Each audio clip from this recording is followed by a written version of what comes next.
Now, this may be a potentially big step up for Josh Padley, fighting Belmedhi for the European title. People know Josh Padley for that Shakur Stevenson fight, but yet he showed a good account of himself, but we don't really know what level he's at, because he's only fought and won at a British domestic level. We haven't seen him step up, and when we have seen him step up, it was 10 levels too far. Now, with Josh Padley, you'll see against Reece Bellotti, his clinching works great. The way he lands his shots and then turns his opponents, smothers their work. He's very good in the inside work. It's similar in the sense of Lawrence Okoli. I'd say they're very similar fighters, where they land their shots, they hold, try to wear their opponent down, where he makes Bellotti miss. When he's about to counter, no, he doesn't. He holds, makes Bellotti smother his work, but then he's happy to take two, to land two. He's that rough, rugged sort of fighter where, although he works more on the inside, he can land them good shots, but then get caught with them where it's more fan friendly. But at the same time, that will cost you in certain fights when you're fighting certain styles, like someone like Shakur, where he could pick him apart. So Padley, again, he's not really a boxer, but he's not really a brawler. He's more land, hold, work on the inside, work a bit on the back foot. You know, he mixes it up, but again, he's more complete. But at the same time, I do believe he's domestic level. I do believe he's British level at best.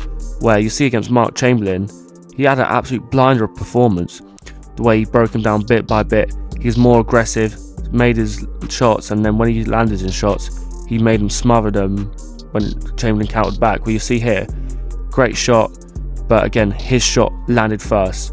Padley's timing is underrated, but at the same time, although I said that 100 times this video, he gets caught with a straight left down the pipe, which would knock out 100 fighters, but obviously Padley's got a chin of steel. But with Belmedhi, for example, you'll see he lands good shots here, but his chin is high, his guard is high, but in the sense of defensively he's solid, but that straight right down the pipe, the way he has his guard, you can land it all night, all long, because it's just a right gap in between where he's not really covering his chin. Offensively, he picks his shots well, and then he reacts at the same time. So this is something which you do see the more you up the levels, as he's fighting for the European, of course.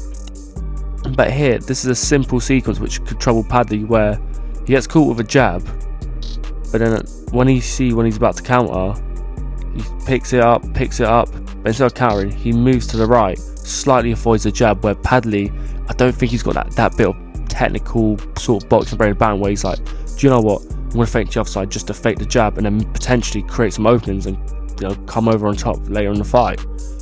I don't think he has a brain that Belmedhi has at that rate.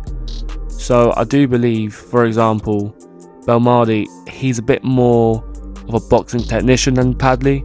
Padley's a bit more rough, rugged, break you down, wear you down. Well, Belmedhi, he just more wants to land them shots and then pivot out. But again, you'll see his guard here is bad. As good as he is when he uses reflex defensively, his guard is horrendous. And you see when he's leaning back there, his chin's just so exposed with that. If you find a short fighter, them gazelle hooks will kill you. So he needs to work more on his guard and tighten his work. With Gary Cully, you'll see, if you break this down, when he got stopped in the first minute, overreaching, and then when he overreached, the person with the longer reach, what they do? Land the right, or left, lands another left, and then lands another left teed up by the right hand. So again, this is why you need to tighten your guard against Padley. Push him back and be the bully. Don't stand there like a lemon. Don't be complacent, because Padley will land them shots, hold you, wear you down, and by the time you want to throw your punches, you will smother your work, because he's smart and crafty like that. But you need to land and move. Utilize your footwork like you did in your last fight and avoid clinching, because again, he did that against Kanzu as well, and that cost him as well, where if he didn't do that, he probably would have got a win. Now with Josh Padley, you got to rough him up, utilize your inside work, hold and land repetitively, and straight right down the pipe. When you rough him up and you work on the inside, that's the best chance to maybe land a few shots, then lean back, then land another cheeky shot, then pivot round. But when you hold and land repetitively, you'll be careful, because some of the refs, especially over here in the UK, you can't get away with as much as in the States. But that straight right down the pipe is key, especially as how you see how bad the guard is of Belmedhi. Now, again, this is for the European Super Featherweight title. this is a concern where Padley in his last fight against Belmedhi, I thought he lost that fight, but he got the decision. So I do believe he's British level, where Belmedhi, he's a bit more proven, but then at the same time, his chin's not the greatest.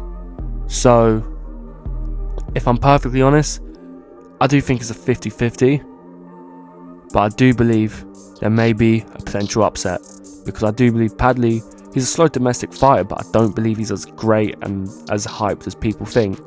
I do believe Belmedhi will get the win. I do believe he will upset the odds. I do believe Padley, he'll have his moments, it'll be close, competitive, but I do believe Belmedhi will get the win. And I do believe Padley, this is just a level bit too far. You know, he fought someone before that Marco, I can't pronounce his last name, stopped him in the 5th, who he probably shouldn't really been in the ring with Padley. And he got beat up by Belmedhi. I thought he lost 7-3, but somehow got a win. And then obviously he's fighting Belmedhi, and I do believe he's being managed very, very badly at the moment, and the matchmaking is not the greatest. And I do believe that will show on the night. But anyways, that is my prediction. Hope you enjoyed. As I said in my video about Fran Heresy, apologies for my voice. As you can tell, I do have a chest infection, so I'm not going to sound 100%, but your tips got to be made, my tips got to be made, and money's got to be made. But I hope you enjoyed. Please like, subscribe, and as always, this ain't financial advice. This can be what me betting, backing based off my research. Have a great day, boys.